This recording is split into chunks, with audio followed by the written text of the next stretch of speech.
تاسو په ایمان ووایئ د دې منطقي خلک یاستئ او تاسو خدای ته ورتګ لرئ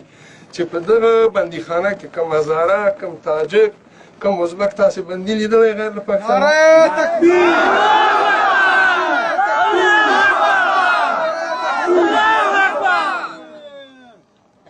نور خو څه شی موږ ته پاتې نه دي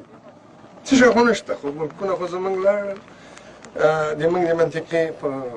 میدان هوایي د باګرام کې په نخچه کې دا ډاک پاتې و د للمه د کوه صافي خلکو د للمه چې ونیسي دلته غر ده دا تیږې خلک نشي خوړلی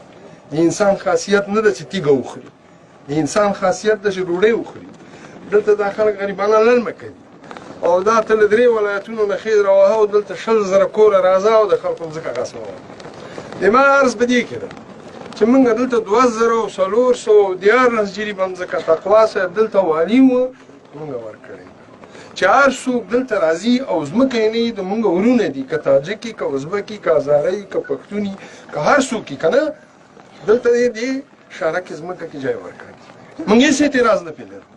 مګر د خلکو دا زراعتي مځکه چې 200-300 کاله خوړلې ده او دا د دوی جایداد ده موږ د رئیس جمهور نه دا خواهش کوو که نه چې دا قاسمي له دې ځای نه وباسي دا په څه دلیل دا خواهش دی چې رئیس جمهور د کمپاین په وخت کې رئیس جمهور په دې خبره رایه اخیستې ده چې وروره زه غاصبین نه پرېږدم زه قاچاقبران نه پرېږدم او زه فساد اداري له منځه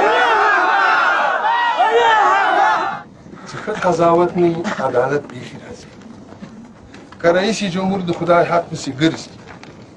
چې ښه قضاوت منځته راشي او عدالت دې ملک کې راولي کومې چې دې ملت سره وعده کړې ده که نه زموږ رئیس جمهور ده که په دې نه درېږي زموږ رئیس جمهور بیخي ده نه او موږ یو امر نه رئیس جمهور دې په دې باندې غوږونه خلاص کړي چې ته موږ ته که سزا راکوې زموږ نه دا زموږ د سلګونو کلونو کرلې ځمکه او د هغې حاصل چې موږ خوړلی دا ځمکه ته موږ ته نشه ګټلی نو ته به د رئیس جمهور په نوم موږ ته په دې سزا راکوې چې موږ تا ته رایه درکړې ده او بس چې د دې ځای قواله شرعي قواله د خلکو سره شته او دا د 130 کلو سابقه لري او دلته مالیات د دې سیمې چې خلکو تحویل کړي دي د هغې مالیې ورقې پارچې او همدارنګه ټول دلته موجودې دي دا تاسې کولی شئ دا فوکس کړئ لږ په دې کامره کې دا د 130 کلو سابقه لري په پوسټکي کې لیکل شوې ده